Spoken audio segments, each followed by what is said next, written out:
To be able to display your shop properly inside the chatbot, it is also important that you will be able to set up your business details.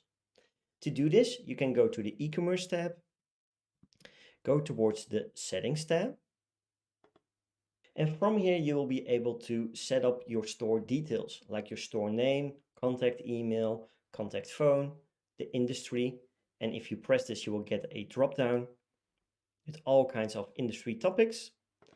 You will also be able to enter your store address, the shipping method, and the opening hours.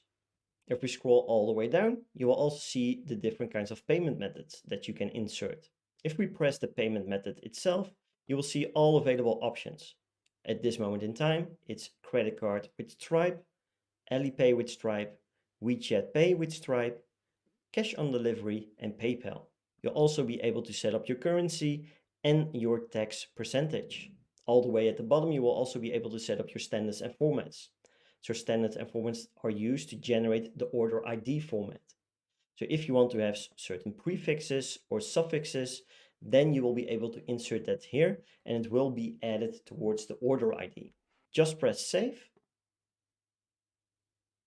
And all your store data has now been saved and you can properly use your store inside of your chatbot.